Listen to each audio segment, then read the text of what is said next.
Bagiku, semua orang di sekitar adalah inspirasi. Bertemu para sahabat dan berbagi banyak cerita. Ya, pernah sih melamar pekerjaan, tapi nggak ada hasilnya. Hingga akhirnya... Silakan mas.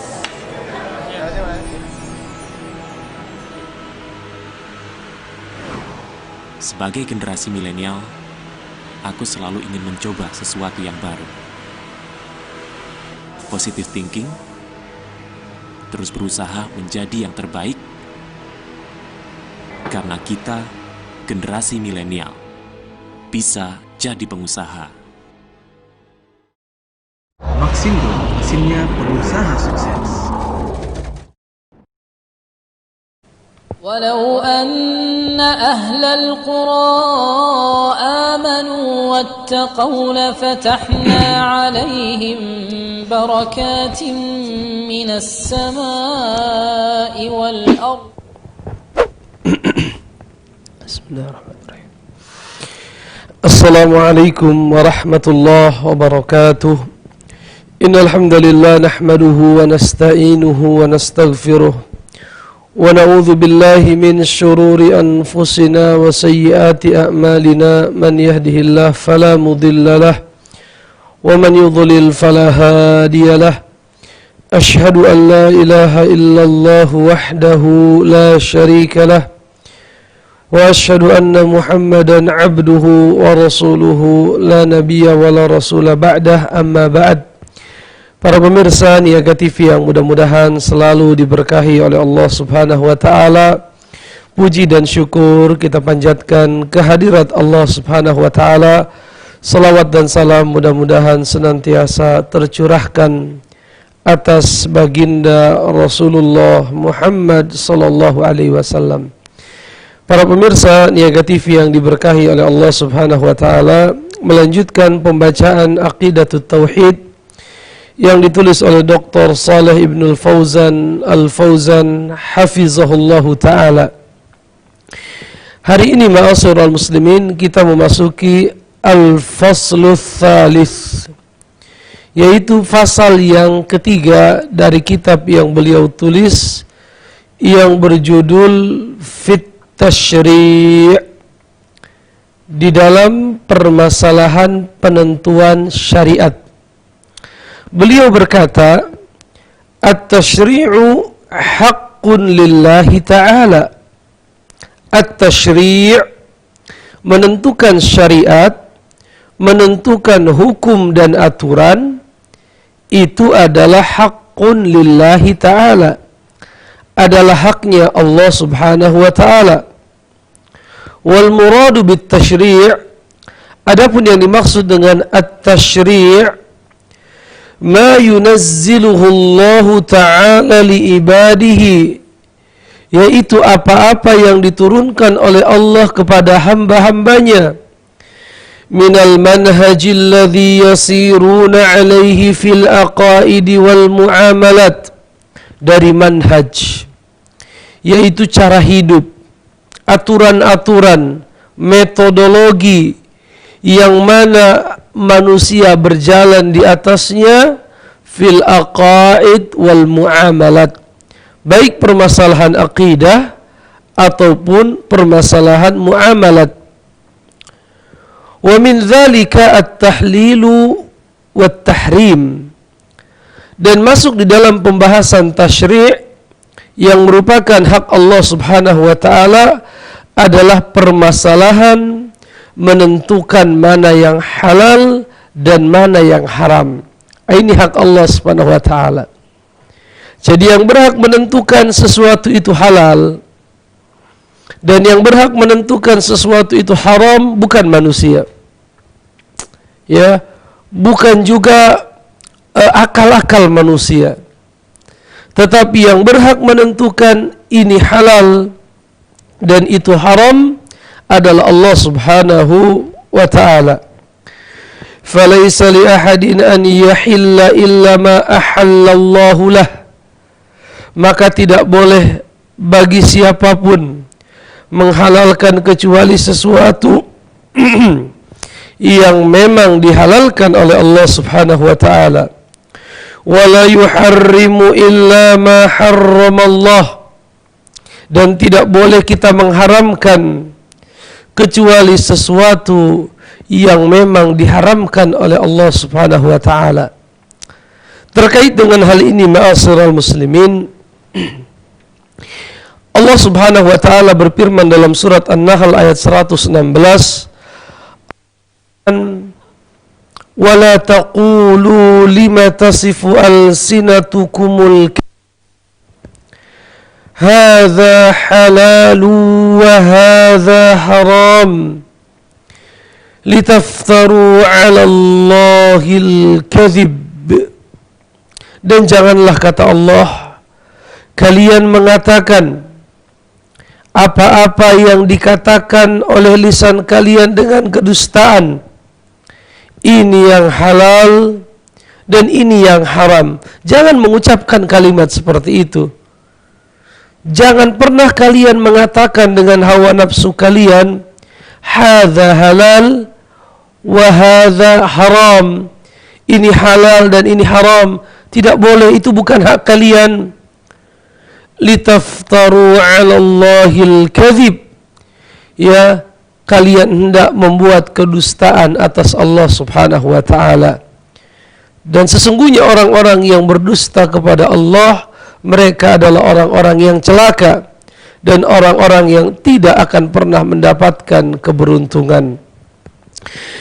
Di ayat yang lain, ma'asyiral muslimin, surat Yunus ayat yang ke-59, Allah berfirman, "Qul ara'aytum ma anzalallahu lakum min rizq faja'altum minhu haraman wa halala qul Allahu adhina lakum am 'ala Allahi taftarun." Allah katakanlah ya Rasulullah, jelaskanlah kepada kami apa-apa yang telah Allah turunkan yang Allah turunkan kepada kalian dari rizki, lalu kalian jadikan sebagiannya halal dan sebagiannya haram. Katakanlah, apakah Allah yang mengizinkan hal tersebut untuk kalian? Am 'alallahi taftarun, ataukah kalian hanya membuat kedustaan atas Allah Subhanahu wa taala? Ayat ini pun, ma'asyiral muslimin, menegaskan kepada kita semua bahwa hak menentukan halal, hak menentukan haram, ini adalah hak Allah Subhanahu wa ta'ala. Allah ditentukan sebagai sesuatu yang halal, maka kita harus mengatakan itu halal. Tidak boleh kita katakan haram. Karena kalau kita katakan yang halal itu haram, artinya kita telah menyekutukan Allah Subhanahu wa ta'ala fit tasyri', menyekutukan Allah di dalam menentukan syariat. Dan ini adalah kesyirikan yang besar dalam Islam. Sebagaimana nanti ayatnya akan kita baca, yaitu firman Allah At-Taubah ayat 31. Begitupun sebaliknya, ma'asyiral muslimin, ketika Allah telah mengharamkan sesuatu, Allah mengharamkan riba, Allah mengharamkan perzinahan, Allah mengharamkan sesuatu yang memabukkan, Allah mengharamkan mencuri, dan Allah mengharamkan perkara-perkara yang lain, maka kita tidak boleh mengatakan sesuatu yang telah diharamkan oleh Allah menjadi sesuatu yang halal, menjadi sesuatu yang boleh. Kalau ini na'udzubillah dilakukan, maka orang tersebut telah terjatuh ke dalam asyirkul akbar, yaitu syirik yang besar. Kenapa dia disebut dengan syirik besar? Karena dia telah berusaha menandingi Allah Subhanahu wa ta'ala di dalam menetapkan hukum, di dalam menetapkan aturan. Padahal inil hukmu illa lillah. Hukum itu adalah milik Allah. Yang menentukan halal dan haram hanyalah Allah Subhanahu wa ta'ala. dan manusia tugasnya hanyalah menjalankan, sedangkan Nabi menyampaikan, dan Allah yang menentukan syariat. Minallahir risalah, kata Imam Az-Zuhri, dari Allah risalah itu berasal. Wa 'alar rasulil balag, adapun tugasnya Rasul menyampaikan. Wa 'alaina taslim, adapun tugas kita adalah tunduk pasrah, menjalankan semua yang telah ditetapkan oleh Allah dan Rasulnya. Ma'asyiral muslimin rahimani wa rahimakumullah. Kemudian beliau berkata, faqad nahallahu anit tahlili wat tahrim, maka Allah telah melarang kita dari berkata ini halal dan itu haram. Ya, tidak boleh kita menentukan ini halal dan itu haram, tetapi yang menentukan ini halal dan itu haram hanyalah Allah Subhanahu wa taala. Biduni dalilin minal kitabi was sunnah, tidak boleh kita mengatakan halal dan haram tanpa memiliki dalil dari Alkitab, yaitu Al-Quran, dan dari As-Sunnah, yaitu hadis-hadis Nabi SAW. Wa akhbaru anna dhalika minal kadhibi ala Allah, dan di ayat yang barusan kita baca, Allah memponis orang-orang yang mengatakan sesuatu itu halal dan haram semata-mata berdasarkan hawa nafsunya, minal kadhibi ala Allah, bahwa itu adalah perbuatan berbohong, berdusta atas nama Allah Subhanahu wa taala. Kama akhbara subhanahu wa ta'ala anna man awjaba syai'an aw harrama syai'an min ghairi dalil faqad ja'ala nafsahu syarikan lillahi fima huwa min khasa'isih. Sebagaimana Allah mengatakan di dalam Al-Quran bahwa yang mewajibkan sesuatu padahal Allah tidak mewajibkannya, dan mengharamkan sesuatu padahal Allah tidak mengharamkannya, maka dia telah menjadikan dirinya sekutu bagi Allah Subhanahu wa taala. Fima huwa min khasa'isih, dalam perkara yang merupakan kekhususan Allah. Apa itu kekhususan Allah, ma'asyiral muslimin? At-tashri'. At-tashri' adalah kekhususan Allah. Menentukan syariat adalah kekhususan Allah. Hak Allah yang menentukan syariat. Allah berfirman dalam Al-Quran, ma'asyiral muslimin, surat Asy-Syura ayat yang ke-21, Allah berfirman, Am lahum syuraka'u syara'u lahum minad dini ma lam ya'zam bihillah.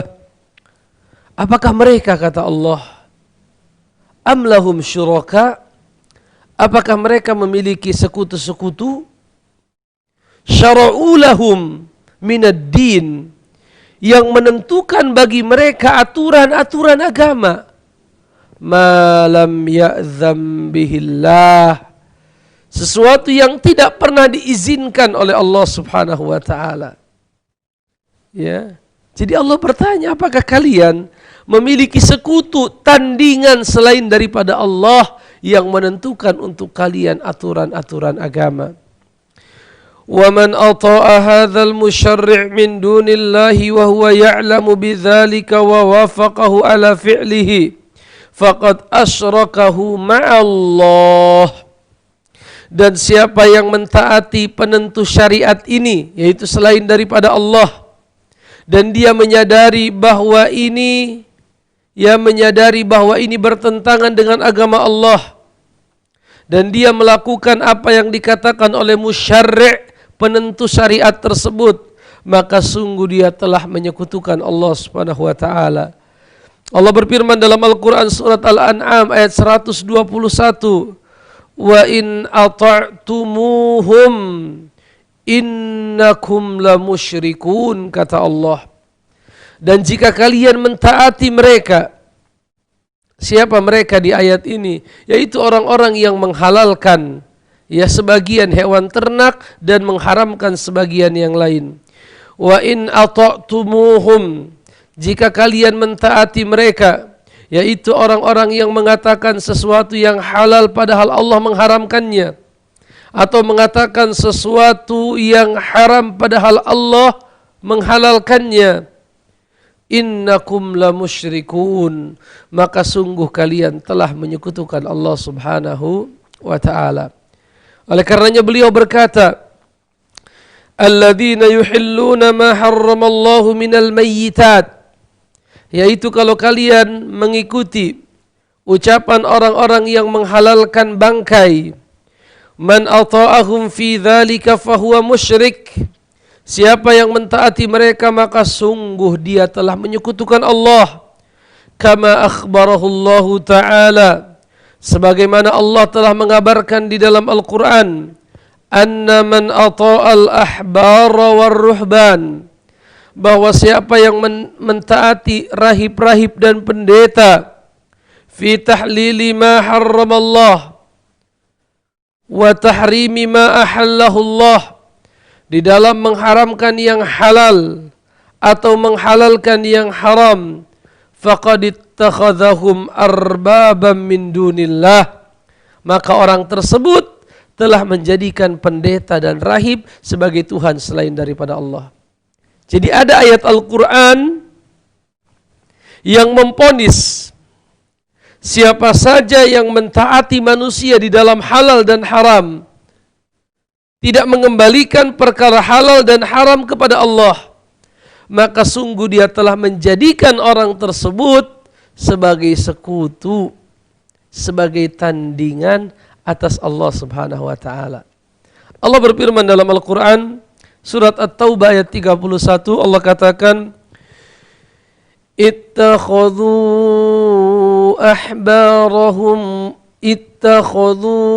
ahbarahum wa ruhbanahum arbaban min dunillah.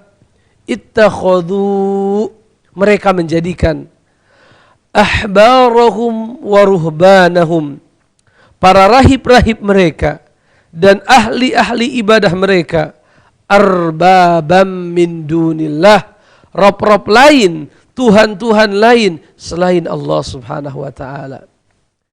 Sahabat yang mulia Adi ibn Hatim, sebagaimana diriwayatkan oleh Al-Imam At-Tirmidzi rahimahullahu ta'ala, ketika beliau mendengarkan ayat ini, beliau berkata, ya Rasulullah, inna lasna na'buduhum, kami tidak merasa menyembah mereka ya Rasulullah. Adi bin Hatim seorang sahabat yang masuk Islam setelah sebelumnya beliau beragama Nasrani. Beliau berkata, ya Rasulullah, inna lasna na'buduhum, kami tidak merasa menyembah mereka ya Rasulullah. Faqala lahun nabiyyu sallallahu alaihi wasallam, maka Nabi sallallahu alaihi wasallam berkata kepada beliau, alaisu yuhilluna ma harramallahu fatuhillunah, bukankah mereka itu menghalalkan, yaitu para rahib dan para ahli ibadah, bukankah mereka menghalalkan perkara-perkara yang haram, lalu kalian ikut menghalalkannya, mentaati pendeta-pendeta dan rahib kalian. Wa yuharrimuna ma ahallallahu fatuharrimunah, dan mereka mengharamkan sesuatu yang halal, kalian pun ikut mengharamkannya. Maka beliau berkata, yaitu sahabat Adi bin Hatim berkata, bala, kalau begitu pernah ya Rasulullah. Kalau kami mengikuti apa yang mereka ucapkan. Kalau kata mereka halal, halal. Kalau kata mereka haram, haram. Sami'na wa ata'na. Maka Rasulullah berkata, fatilka ibadatuhum, itulah bentuk peribadatan mereka. Masya Allah. Ya. Jadi menyerahkan hak halal dan haram kepada selain Allah, kepada manusia, siapapun dia, apakah ilmunya banyak, kedudukannya tinggi, apa kata Rasulullah, fatilka ibadatuhum, itulah bentuk peribadatan mereka. Jadi memberikan hak dan menentukan haram kepada manusia sama saja menjadikan mereka arbabam min dunillah, yaitu Rabb selain Allah Subhanahu wa taala. Oleh karena sebagian ulama mengatakan bahwa menyelisihi hukum Allah Subhanahu wa taala adalah syirkun fi rububiyatillah, yaitu syirik dalam perkara rububiyah. Karena di ayat ini kalimatnya arbabam min dunillah. Ma'asyiral muslimin rahimani wa rahimakumullah. Berkata Asy-Syaikh Abdurrahman ibn Hasan rahimahullahu taala, wa fil hadithi dalilun ala anna ta'atal akhbari war ruhbani fi ma'siyatillahi ibadatan lahum min dunillah.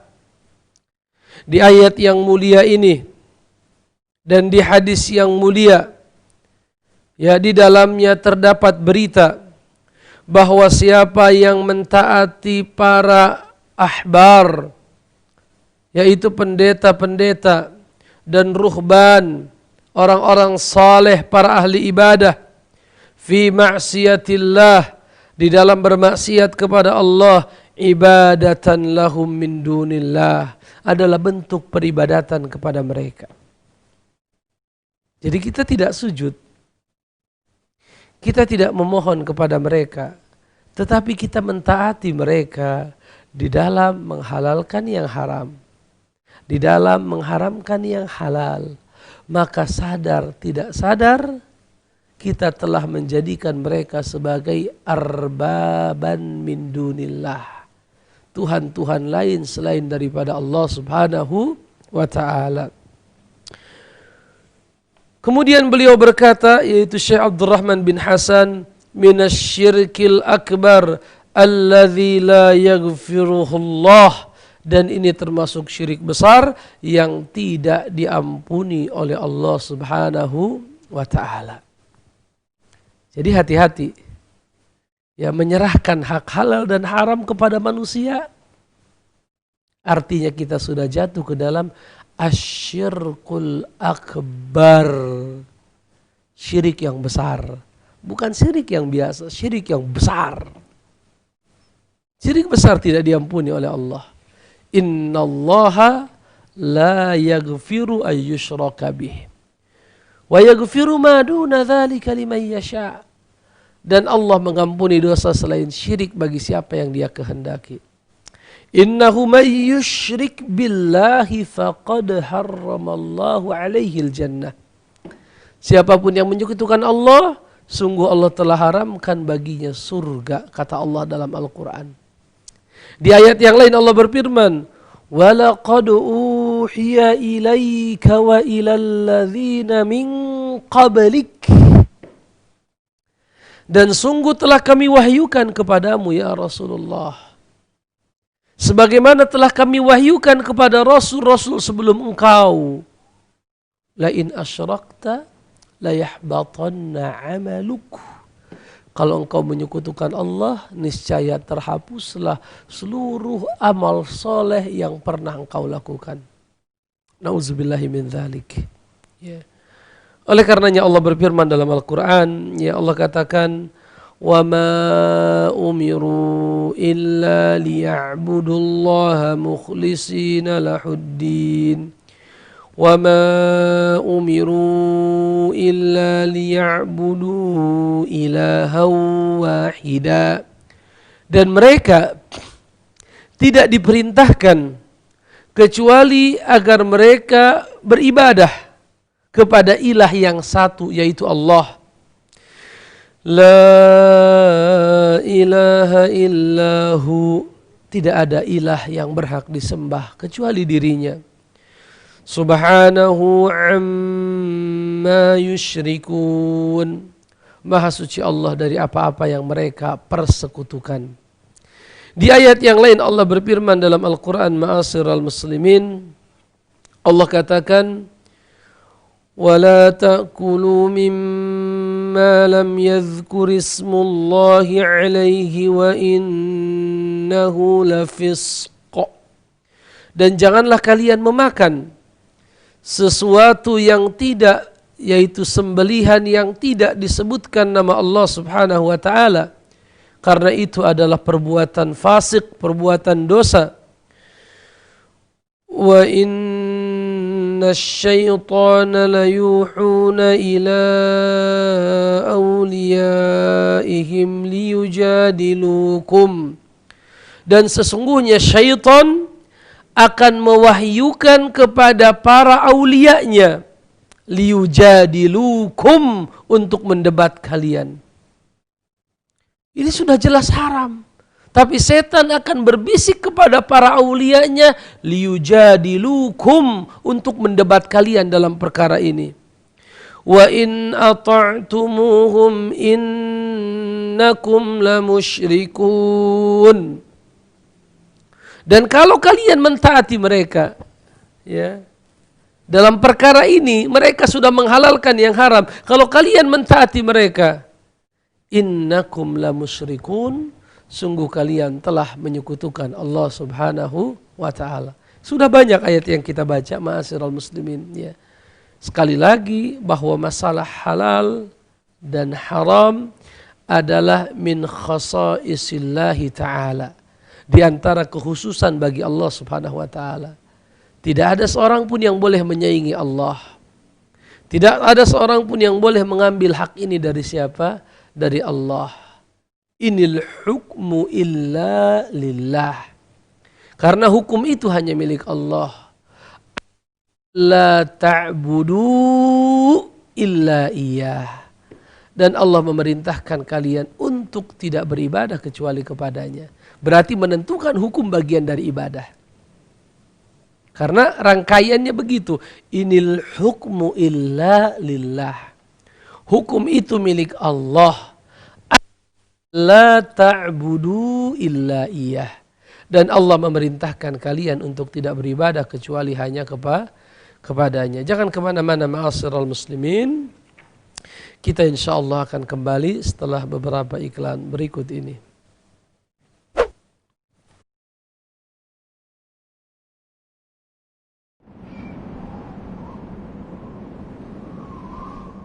Cara mudah menjaga sajian sup, soto, gulai, opor, dan aneka kuliner berkuah lainnya. Mesin penghangat sup tipe MKS BMBL1 Maxindo sangat berguna pada bisnis catering, hotel, resto buffet, ataupun untuk keperluan pribadi saat ada acara hajatan. Dengan fitur keunggulan dari bahan stainless steel, mudah dibersihkan, desain elegan yang menarik mata, dilengkapi juga dengan termostat untuk mengatur tingkat penghangat. Sajian tetap higienis dan tidak merubah kualitas rasa.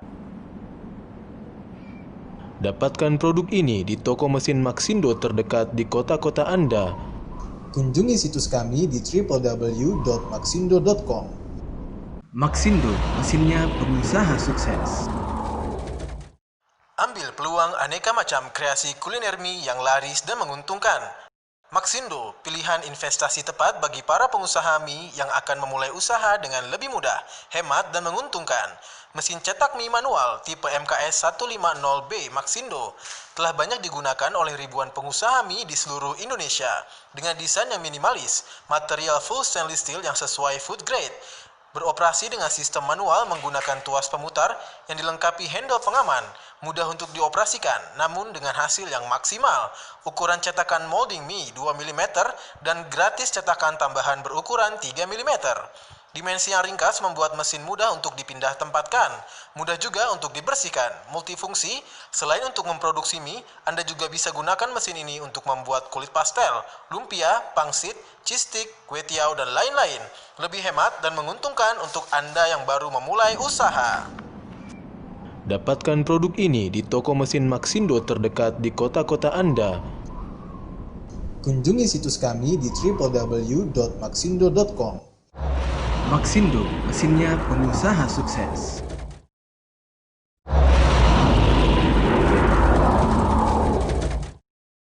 Ingin usaha waffle yang unik dan menarik perhatian konsumen? Mesin waffle bentuk stick loli LL40 Maxindo jawabannya.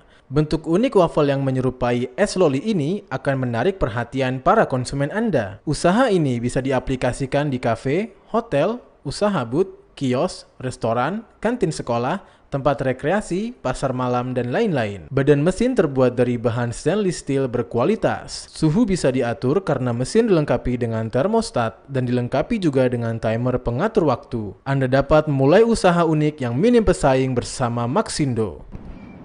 Dapatkan produk ini di toko mesin Maxindo terdekat di kota-kota Anda.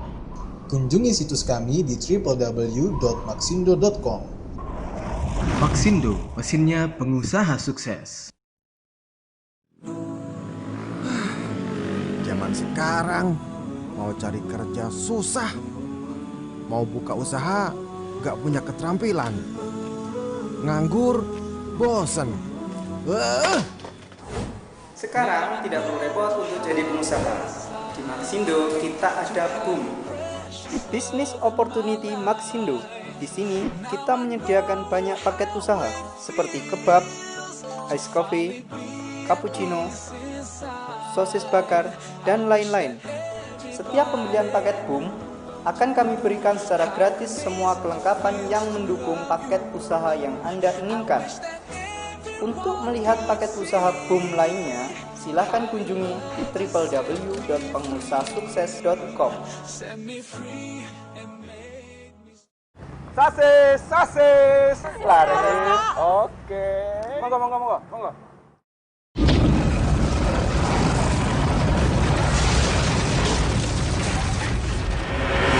Bisnis lebih prospek dan menguntungkan. Toko mesin Maxindo telah membantu mengembangkan bisnis di seluruh Indonesia selama lebih dari 10 tahun.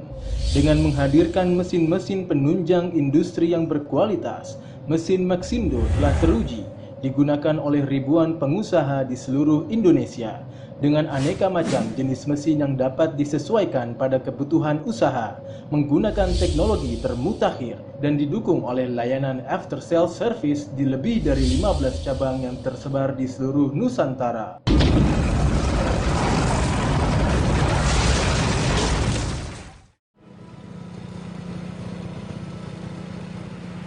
Namaku Andri, umur 23 tahun.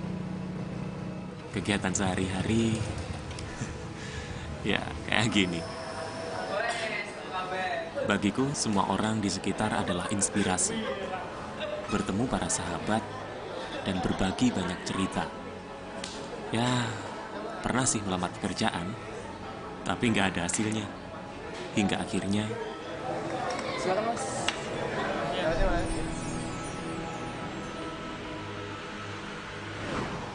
sebagai generasi milenial, aku selalu ingin mencoba sesuatu yang baru. Positive thinking, terus berusaha menjadi yang terbaik, karena kita, generasi milenial, bisa jadi pengusaha. Maxindo, mesinnya pengusaha sukses. ولو أن أهل القرى آمنوا واتقوا لفتحنا عليهم بركات من السماء والأرض.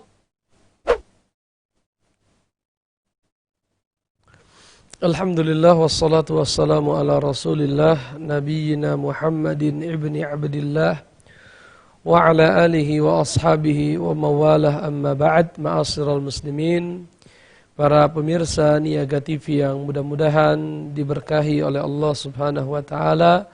Sebagaimana biasa di kesempatan yang kedua ini kita bacakan beberapa pertanyaan yang masuk dari pesan singkat dan kami mengundang para pemirsa untuk interaksi bersama kami, baik melalui telepon atau pesan singkat di nomor yang tentunya sudah kami cantumkan. Pertanyaan yang pertama, Assalamualaikum. Waalaikumsalam warahmatullahi. Adakah orang bisa melihat masa depan? Karena saya pernah diprediksi orang pintar menjadi orang sukses atau kaya. Allah alam bisawab, ya, tidak ada seorang pun. Wa ma tadri nafsum bi ayyi ardin tamut. Ya Allah berfirman dalam Al-Quran, wa ma tadri nafsum madza taksibu ghadan. Tidak ada satu jiwa pun yang tahu di mana, di bumi mana dia akan meninggal. Tidak ada satu jiwa pun yang tahu apa yang akan dia usahakan besok, ya. Jadi perkara hari esok adalah perkara yang gaib. Di antara keyakinan Ahlus Sunnah wal Jamaah bahwa perkara yang gaib hanya diketahui oleh Allah. Allah Subhanahu wa taala berfirman dalam Al-Qur'an dalam surat An-Naml ayat ke-65, Allah katakan, "Qul la ya'lamu man fis samawati wal ardil ghaiba illallah." Katakanlah tidak ada seorang pun yang tahu perkara yang gaib di langit dan di bumi kecuali Allah Subhanahu wa taala. Dan Allah Subhanahu wa taala berfirman kepada Nabi Muhammad, "Qul inni la a'lamul ghaib." Katakanlah ya Rasulullah, aku ini tidak mengetahui perkara-perkara yang gaib. "Lau kuntu a'lamul ghaiba lastakthartu minal khair." Seandainya aku mengetahui perkara yang gaib, tentulah aku memperbanyak melakukan kebaikan. Jadi tidak ada yang tahu perkara yang gaib kecuali Allah. Adapun orang-orang yang mengaku mengetahui perkara yang gaib, mereka adalah dukun-dukun yang mendapatkan bisikan dari syaitan. Rasulullah sallallahu alaihi wasallam bersabda, "Man ataka hinan aw arrafan fasa'alahu an syai'in fasaddaqahu, man ataka hinan aw arrafan fasa'alahu an syai'in fala tuqbal lahu salatun arba'ina yauman." Siapa yang mendatangi dukun lalu dia bertanya, maka tidak diterima salatnya 40 hari. Dalam riwayat, "Man ataka hinan aw sahiran aw arrafan fasaddaqahu bima yaqul faqad kafara bima unzila ala Muhammadin." Siapa yang mendatangi dukun, tukang sihir dan paranormal, kemudian dia menanyakan sesuatu lalu membenarkannya, sungguh dia telah kafir kepada apa yang diturunkan atas Nabi Muhammad SAW, yaitu Al-Quran. Allah alam bisawab. Ada Ibu Uti di Mojokerto. Coba kita angkat. Assalamualaikum. Halo. Iya, halo. Assalamualaikum. Waalaikumsalam. Silahkan Ibu. Ya, Ustaz, saya mau bertanya. Baru-baru ini kan ada statement dari salah seorang Ustaz bahwa orang yang melihat drama Korea itu adalah orang kafir. Apakah benar seperti itu, Ustaz? Mohon penjelasan. Yang melihat drama Korea adalah orang kafir. Iya. Masya Allah. Itu saja Ibu? Iya. Allah alam bisawab, ya. Kalau artinya melihat drama Korea dianggap sebagai pembatal keislaman, yang menjadikan keislaman seseorang itu batal, tentunya itu adalah sifat ghulu. Ya, sifat ghulu adalah sifatnya orang-orang khawarij yang mudah mengkafirkan kaum muslimin dikarenakan kemaksiatan yang mereka lakukan. Tapi kalau maksudnya itu adalah film orang kafir, ya tidak kita ragukan, betul. Artinya pemerannya bukan orang-orang Islam, ya. Lalu adegannya tidak sesuai dengan akidah Islam, tidak sesuai dengan akhlak Islam. Betul, itu film bukan film Islam, tapi film yang dibuat oleh orang-orang kafir, tentunya dikonsumsi, hukum asalnya untuk orang-orang kafir, ya. Apakah apabila kaum muslimin melihat film itu dia divonis kafir? Tidak, tetapi diberikan nasihat agar dia tidak menyaksikan film seperti itu, di mana aurat dibuka, lalu ada hubungan yang tidak ada batasnya antara laki-laki dengan perempuan, ya. Dan nauzubillah, ya, kita menjadikan idola kita orang yang dimurkai oleh Allah. Jadi bagaimana logikanya? Ya, ini menunjukkan lemahnya akidah. Ketika kita menjadikan idola kita adalah orang-orang yang dimurkai oleh Allah dan Rasulnya, orang-orang yang menyekutukan Allah dan Rasulnya. Oleh karenanya kita tidak mengkafirkan mereka, kita menasehati mereka agar mereka tidak menonton acara seperti itu. Tetapi kalaupun mau menonton acara-acara yang bermanfaat, ceramah-ceramah agama, kalaupun ada kalaupun mau nonton film, ya tentunya yang berfaedah, yang ada maknanya. Misalnya ada di Di televisi dulu film apa itu Umar bin Khattab ya, menceritakan perjalanan hidup Umar bin Khattab, Abu Bakar As-Siddiq atau kisah para nabi dan rasul, itu bagus ya. Tetapi kalau kita menonton orang-orang kafir yang membuka aurat, yang bermaksiat dan lain sebagainya, tentunya ini bisa melemahkan akidah al-wala wal bara'. Al-wala artinya loyalitas kita kepada Allah dan Rasul. Al-bara adalah sikap kita berlepas diri dari perkara-perkara yang dimurkai dan dibenci oleh Allah dan Rasulnya. Allah alam bisawab.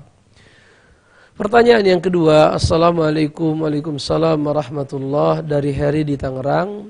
Sudah menjadi kebiasaan di komplek perumahan apabila ada pesta walimahan saling membantu. Pertanyaannya, bila tetangga tersebut minta bantuan tenaga kita untuk acara tersebut, apakah kita harus menolak karena ada maksiatnya, yaitu ada musik? Bila sebagian rumah misal garasi, ya kita dipinjam apa juga boleh. Wallahu a'lam bishawab ya. Hukum asalnya innamal a'malu binniyat. Amal itu tergantung kepada niat. Kalau kita membantu acara walimahnya, ingat walimahnya bukan kemaksiatannya, maka itu dianjurkan, wa ta'awanu 'alal birri wat taqwa wa la ta'awanu 'alal itsmi wal udwan. Tolong menolong dalam kebaikan dan takwa, dan jangan tolong menolong dalam kemaksiatan dan dosa. Artinya kita membantu beliau hanya sebatas misalnya memfasilitasi tempat makan, atau memfasilitasi tempat menyambut tamu, memfasilitasi tempat memasak dan lain sebagainya ya, atau untuk pelaminan. Tapi kalau dia meminta kita agar menjadikan lahan kita untuk panggung yang digunakan oleh wanita-wanita berjoget-joget, laki-laki berdendang di situ, itu tidak. Itu tidak. Dan hampir kita tidak mendapatkan ada walimah yang tidak menggunakan musik. Dan terkadang perkara yang haram ini bertingkat. Ada perkara yang haram yang jali, yang jelas, siapapun pasti tahu itu haram, misalnya berzinah ya, kecuali memang orang-orang yang sesat yang mengatakan zinah itu halal. Ada perkara yang haram yang jali, yang jelas. Ada perkara yang samar, artinya banyak orang yang nggak tahu. Atau orang tahu, tetapi mereka menganggap ada masalah dengan dalilnya bahwa itu haram. Misalnya Ibnu Hazm rahimahullahu ta'ala mengatakan bahwa musik itu adalah halal karena beliau mempermasalahkan hadis Al-Bukhari yang mengatakan la yakunanna min ummati aqwamun yastahilluna al-hira wal harir wal khamra wal ma'azib, akan ada di antara umatku yang menghalalkan zina, sutra, khamr dan alat musik. Beliau syubhat. Beliau mendapatkan ini hadisnya bermasalah, tidak bisa dijadikan dalil dan lain sebagainya. Jadi ada yang haram memang disepakati, jelas, terang dan lain sebagainya. Dan ada yang samar bagi sebagian orang. Maka yang samar ini ya kita jelaskan kepada mereka. Kalaupun Bapak ingin membantu, bukan membantu acara dangdutan atau acara musik, tetapi membantu acara walimah. Apa itu walimah? Misalnya tadi masakannya kita biarkan masak di dapur kita, tamunya masuk ke rumah kita, nggak ada masalah. Ya, innamal a'malu binniyat. Allah alam bisawab. Ada Ummu Rafi, coba kita angkat. Assalamualaikum. Ya. Silakan Ibu. Halo, assalamualaikum. Waalaikumsalam warahmatullahi wabarakatuh. Silakan Ummu Rafiq. Ini Ustaz mau nanya Ustaz. Ya. Dulu waktu saya belum tahu kalau kayak tahlilan atau apa itu nggak boleh ya. Ya. Itu kan kita suka dikasih buku-buku untuk apa tuh tahlilan gitu Ustaz, yang ada bacaan Yasin dan lain-lain. Nah yang zaman dulunya itu ada kayak doa apa ukasah, doa talqin mayit atau apa. Terus kan saya dengar bahwa itu tidak boleh gitu ya Ustaz ya, sebagian Ustaz menyatakan itu nggak ada di Islam. Nah itu buku-buku tersebut, buku tahlil-tahlil tersebut sebaiknya kita apain ya Ustaz, karena kan saya nggak pernah baca-baca lagi kayak gitu, karena kan lebih baik baca Al-Quran gitu daripada baca buku itu. Nah sebaiknya apa yang harus kita lakukan terhadap buku-buku tahlil tersebut Ustaz? Gitu aja. Baik. Ustaz. Assalamualaikum warahmatullahi wabarakatuh. Waalaikumsalam warahmatullahi wabarakatuh. Allah alam bisawab ya. Tahlilan sebagaimana sudah dijelaskan bahwa itu tidak ada dasarnya dalam Islam ya. Bahkan di dalam mazhab Imam Syafi'i memandang berkumpul di rumah mayit lebih dari 3 hari adalah perbuatan niyahah, perbuatan meratap mayit yang dilarang. Begitupun para ulama ahlus sunnah wal jamaah menjelaskan berkumpul di rumah mayit, makan dan minum lebih dari di hari yang ketiga, itu adalah perkara yang baru dalam agama, tidak semestinya kita lakukan, dan di dalamnya terdapat percampuran antara ajaran Islam dengan ajaran agama yang lain. Sedangkan Allah berfirman dalam Al-Quran, wala talbisul haqqa bil batil, jangan dicampur yang hak dengan yang batil. Al-Islam adalah al-haq, sedangkan yang lainnya adalah batil. Lalu diapakan buku-buku tersebut? Apakah dibuang? Tentunya tidak mungkin dibuang. Kenapa tidak mungkin dibuang? Karena di dalamnya terdapat ayat-ayat Al-Quran. Atau dibiarkan saja, khawatir nanti rusak, lalu terinjak-injak dan lain sebagainya. Ya. Kalau memang ada kertas-kertas ya, kertas-kertas, baik kadang kita menemukan apa itu namanya majalah Jumat ya, bukan majalah, namanya buletin. Kalau kita mendapatkan buletin Jumat atau majalah yang sudah tidak terpakai yang ada tulisan Al-Quran atau ada lafzul jalalah, lafaz Allah, itu tidak dibuang sembarangan ya. Tetapi hendaknya sebagian ulama mengatakan dimasukkan sebagian ulama saya membaca itu dimasukkan ke dalam kain putih, kemudian dikubur, dimasukkan ke tanah. Bukan sunnah perbuatan itu, bukan sunnah, tetapi itu sebagai bentuk memuliakan. Lalu Ustaz, bagaimana kalau dibakar? Dibakar kadang khawatir ada fitnah, masyarakat nanti melihat, oh itu kenapa kok orang membakar ayat-ayat Quran misalnya. Oleh karena sebagian ulama mengatakan, ya sudah, masukkan saja ke dalam kain, lalu digulung, lalu masukkan ke dalam tanah, daripada diinjak-injak, daripada berserakan, berceceran, tidak terpakai, rusak, kena debu, sedangkan di dalamnya ada ayat kursi, ada Yasin, ada Al-Waqiah, ada Ar-Rahman, ada doa-doa dan lain sebagainya. Lebih baik tadi dikubur ya. Adapun dibakar ya tidak ada larangan, tapi tujuannya adalah untuk apa? Untuk menyelamatkan tulisan-tulisan tersebut dari menghinakan, jangan sampai dihinakan, karena di dalamnya ada Al-Quran, ada ayat-ayat Quran, ada hadis-hadis Nabi Sallallahu Alaihi Wasallam. Wallahu a'lam bishawab.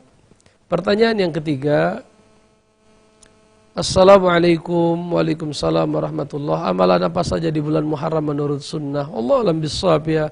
Bulan Muharram adalah bulan yang dimuliakan oleh Allah berdasarkan firman Allah, Inna iddatash syuhuri indallahi 12 syahra fi kitabillahi yauma khalaqas samawati wal ard minha arba'atun hurum. Sesungguhnya bilangan bulan ada 12 di sisi Allah dan ada 4 bulan yang haram. Rasulullah sallallahu alaihi wasallam berkata, afdhalus siyam ba'da siyami Ramadan siyamu syahrillahil mubarak, syahrillahil muharram. Sebaik-baik puasa setelah puasa Ramadan adalah memperbanyak puasa di bulan Muharram. Oleh karenanya di bulan Muharram ini kita perbanyak puasa. Khususnya puasa tanggal 9 dan 10 Muharram sudah lewat ya. Hari Senin dan hari Selasa kemarin itu kita disunnahkan puasa Tasu'ah dan puasa Muharram. Ya, Rasulullah datang ke kota Madinah, lalu beliau mendapatkan orang-orang Yahudi berpuasa di tanggal 10, maka Nabi alaihi salatu wasallam bertanya, kenapa kalian berpuasa di hari ini? Mereka berkata, hadza yaumun salih, ini hari yang baik. Allah menyelamatkan Nabi Musa dari kejaran Firaun di hari ini. Maka Nabi Muhammad berkata, ana aula bi Musa minkum, aku lebih utama atas Musa daripada kalian. Maka beliau merintahkan umatnya untuk berpuasa tanggal 10 dan diiringi tanggal 9 Muharram untuk menyelisihi kebiasaan orang-orang Yahudi. Allah alam bissawab.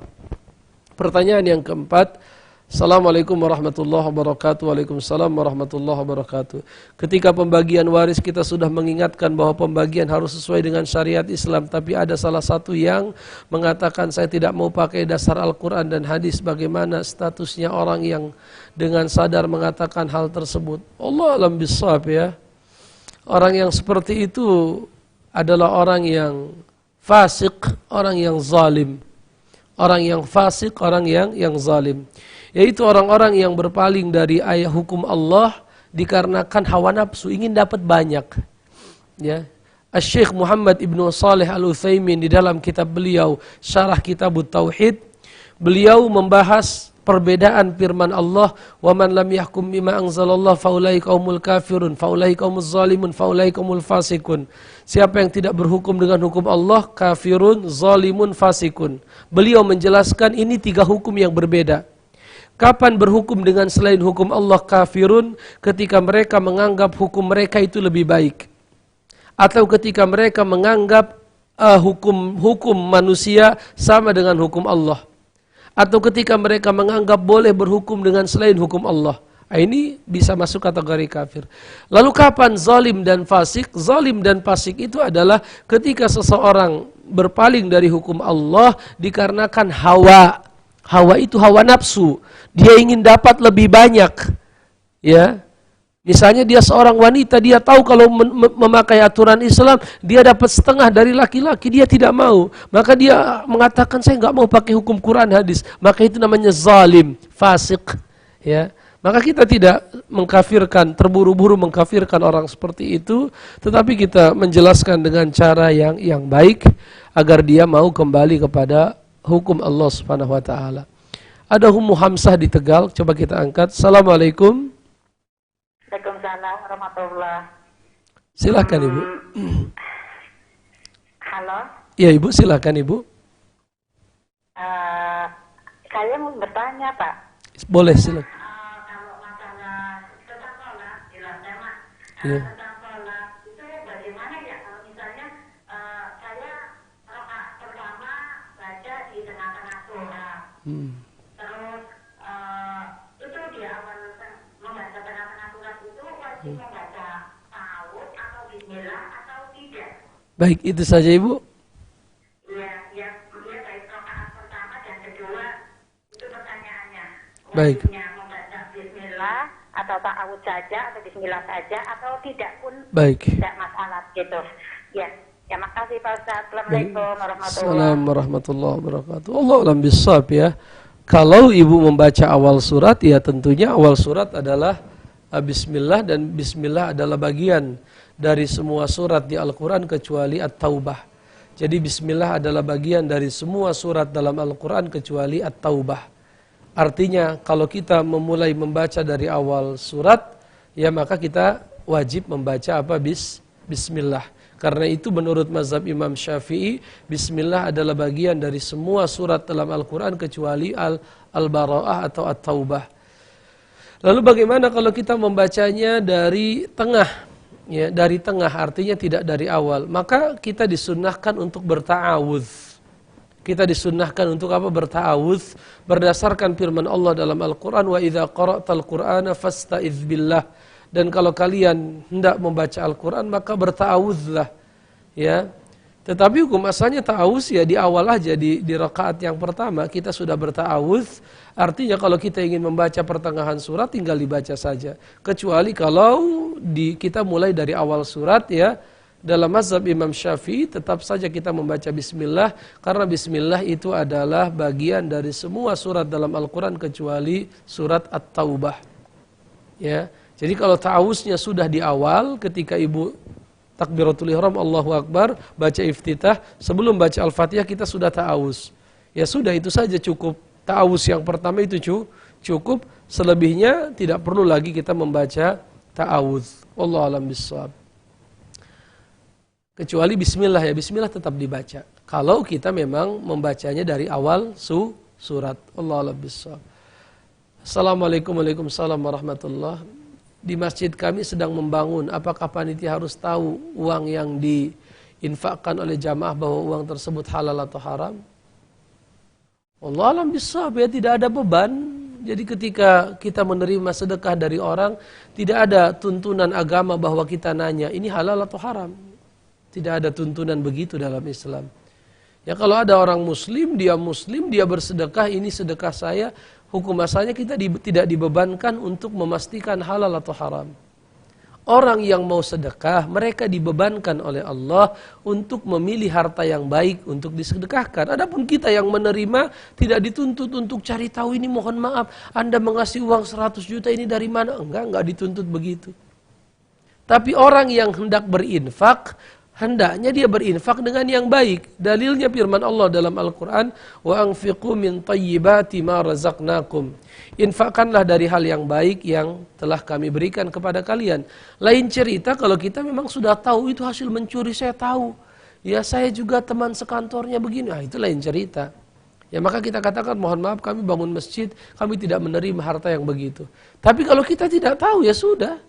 Ya kita tidak dituntut untuk tahu dari mana harta itu berasal. Tapi yang mau berinfak, dia mendapatkan perintah dari Allah agar menginfakkan sesuatu yang baik. Allah alam bisawab. Imam masjid kami memakai sarana mikrofon yang dicepitkan di baju yang ada kabel panjang. Masalahnya setiap imam mau sujud tangannya sebelah sibuk membenarkan kabelnya. Sah sholatnya nggak ada masalah. Melakukan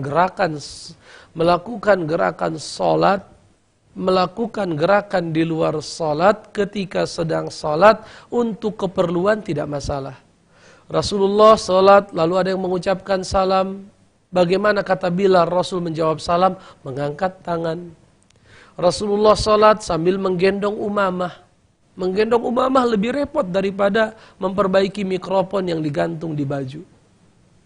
Jelas? Kita sholat, di depan kita ada sop yang kosong, maju untuk mengisi sop, nggak ada masalah. Ya, atau mendekat ke sutroh agar orang bisa lewat, tidak masalah juga. Jadi gerakan yang dibutuhkan dalam sholat itu tidak masalah. Allah alam bisawab. Pertanyaan yang keempat, tentunya gerakannya tidak berlebih-lebihan ya, tidak terlalu banyak. Ya biasa saja gerakan yang diperlukan. Pertanyaan yang keenam, Assalamualaikum warahmatullahi wabarakatuh. Waalaikumsalam warahmatullahi. Qadarullah ayah ana sudah 3 bulan sakit, kedua lutut kaki sampai tak bisa berjalan. Sudah dibacakan surah-surah pendek yang ana tahu dengar juga. Sudah ada ikhtiar berobat kalau ada doa khusus untuk orang tua yang sakit. Allah alam bisawab. Ya Rasulullah berkata, Rasulullah alaihi salatu wassalam dalam hadis riwayat Imam Muslim mengajarkan kita doa apabila kita mendapatkan sesuatu yang sakit ya. Kita memegang bagian yang sakit tersebut, kemudian membaca bismillah 3 kali, bismillah, bismillah, bismillah. Selesai membaca bismillah, kita membaca 7 kali doa, a'udzu bi'izzatika wa qudratika min syarri ma ajidu wa uhadhir. A'udzu bi'izzatika wa qudratika min syarri ma ajidu wa uhadhir. A'udzu, aku memohon perlindungan, bi'izzatika dengan kemuliaanmu, wa qudratika dan dengan kekuasaanmu, min syarri ma ajidu wa uhadhir, dari keburukan yang aku dapatkan dan aku takutkan.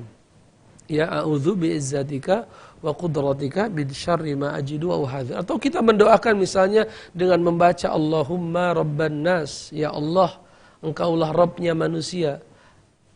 Adhibil ba'sa ishfi anta syafi, hilangkanlah penyakit, engkaulah penyembuh penyakit. La syifaan illa syifa'uk, tidak ada kesembuhan kecuali kesembuhan darimu. Syifaan la yughadiru saqama, kesembuhan yang tidak meninggalkan penyakit. Itu banyak doa-doa Rasulullah SAW. Atau membaca ayat-ayat Al-Quran dibacakan, ya, tapi tidak berarti kita tidak berobat, tetap kita berobat ke dokter. Allah alam bisawab. Pertanyaan yang ke-7, Assalamualaikum warahmatullahi. Mana pertanyaannya? Bisa diulang apa? Tadi pembahasan kekuasaan Allah karena ibu terluput mencatatnya. Kekhususan Allah itu adalah menentukan halal dan haram. Jadi Allah memiliki kekhususan yaitu masalah halal dan haram. Halal dan haram itu hanya milik Allah Subhanahu wa ta'ala. Jadi kita tidak boleh menyaingi Allah di dalam perkara menentukan halal dan haram. Yang berhak menentukan halal dan haram hanyalah siapa? Allah Subhanahu wa ta'ala. Dalilnya yang pertama surat An-Nahl ayat 116. Ya, An-Nahl 116 Allah berfirman, janganlah kalian mengatakan apa yang disifati oleh lisan kalian ini halal itu haram, untuk membuat kebohongan atas nama Allah. Begitupun surat Yunus ayat yang kedua. Ya, katakanlah, jelaskan kepada kami apa yang telah kami turunkan kepada kalian berupa rizki. Apakah kalian jadikan sebagiannya halal dan sebagiannya haram? Ya. Begitupun ibu bisa lihat dalam surat Asy-Syura ayat 21. Allah berfirman, am lahum syuraka'u syara'u lahum minad dini ma lam ya'zam bihillah. Apakah mereka memiliki sekutu-sekutu selain dari Allah yang membuatkan syariat dalam agama yang tidak diizinkan oleh Allah? Begitupun dalilnya adalah surat At-Taubah ayat 31 di mana Allah berfirman ittakhadhu ahbarahum wa ruhbanahum arbaba min dunillah. Mereka menjadikan rahib-rahib dan orang-orang saleh mereka sebagai Tuhan selain daripada Allah. Dan Rasulullah menafsirkan ayat ini maksudnya mereka mentaati para ulama mereka dalam menghalalkan yang haram dan mengharamkan yang halal. Begitupun dalilnya adalah surat Al-An'am ayat 121. Itu yang tadi kita bahas. Allah alam bisawab, ini yang bisa kita bahas. Ma'asyiral muslimin, yang benar semuanya datang dari Allah, yang salah dari kita sebagai manusia. Subhanakallahumma bihamdika asyhadu an la ilaha illa anta astaghfiruka wa atubu ilaik. Assalamualaikum warahmatullahi wabarakatuh.